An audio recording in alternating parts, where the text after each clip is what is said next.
Hey guys, may panibago naman tayong isi-share ng aking old speaker na Awei Y30.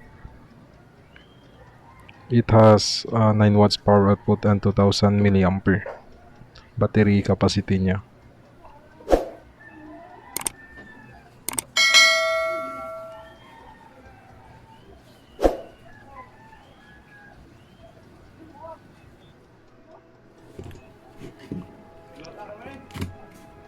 So bali i-disassembly natin muna yung speaker. Bali ang purpose natin dito ay papalitan yung speaker niya and din yung battery niya kasi madali na siyang malobat, tsaka yung speaker nito ay basag.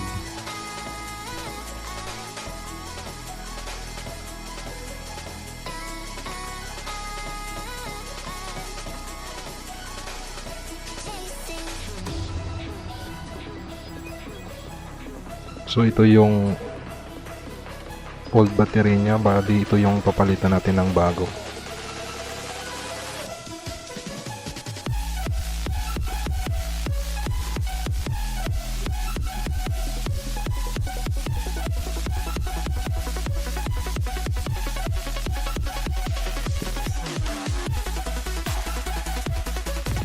So bali tanggalin natin yung speaker niya,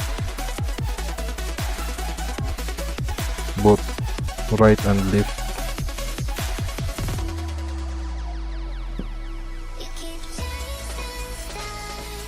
So ayan.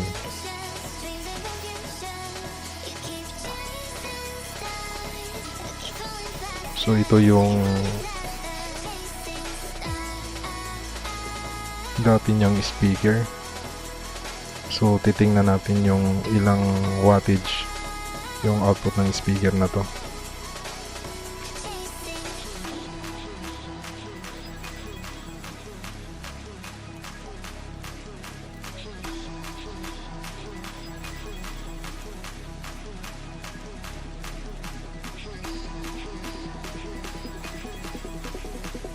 So wala.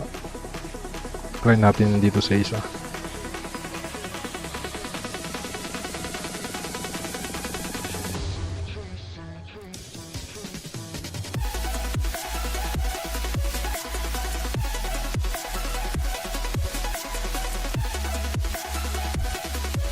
Dandahan natin pagpunit, baka matanggal yung mga ticks na nakalagay dito.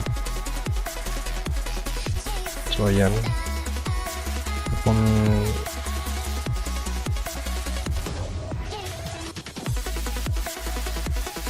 So ayan, it has 3 watts power output. Yan kung makikita nyo. So set aside natin muna. So ito na yung battery.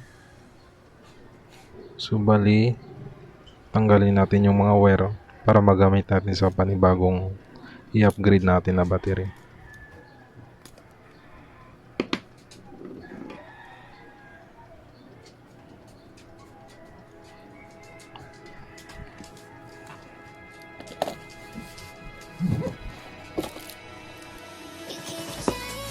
So ito yung ating i-upgrade.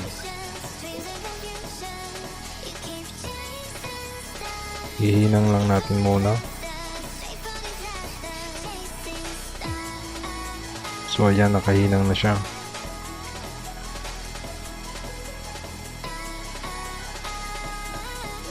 I-connect lang natin sa positive at saka sa negative yung wire. So it has 2200 milliampere.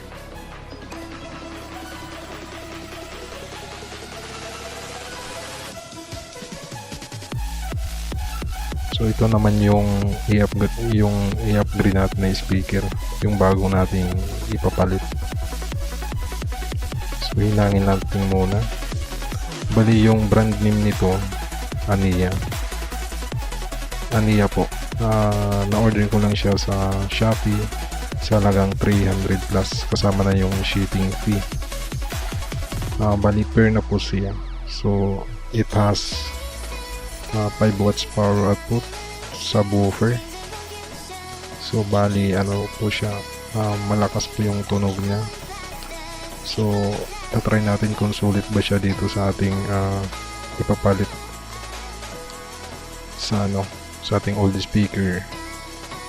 So ito na po yung ating natapos. Ito naman yung ating old speaker, old battery. Ito na yung bagong battery. Bali, so ikakabit na natin.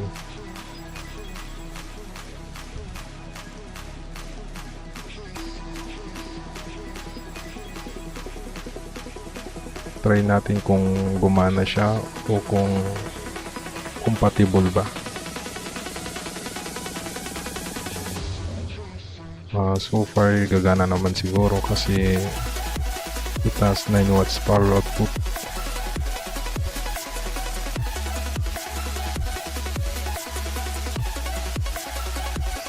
Connect natin yung right and left speaker.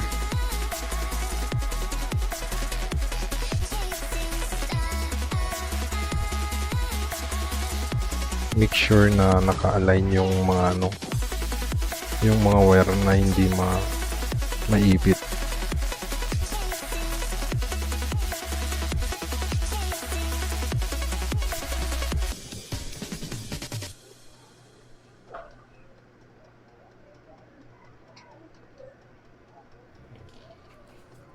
So ayan na po. So bali ibabalik natin yung foam na nakadikit para yung bus niya hindi kumakalaw.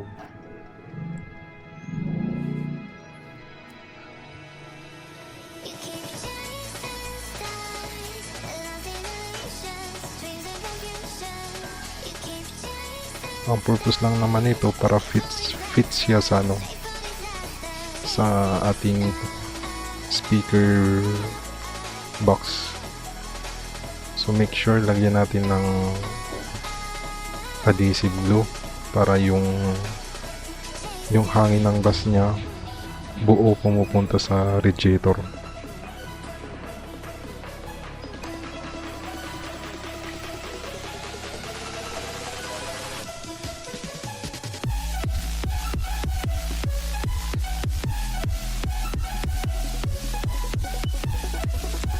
So ibabalik na natin, i-assemble natin naman. Make sure natin na walang hangin na lumalabas at fit sa kanyang casing.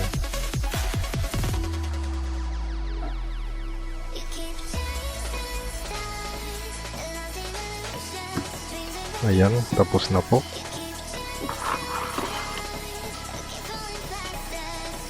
Sound check tayo, sound check.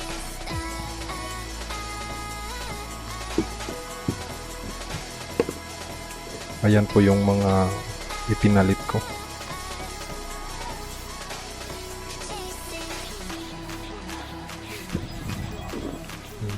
Yan po yung old battery sa speaker ko, tsaka old speaker.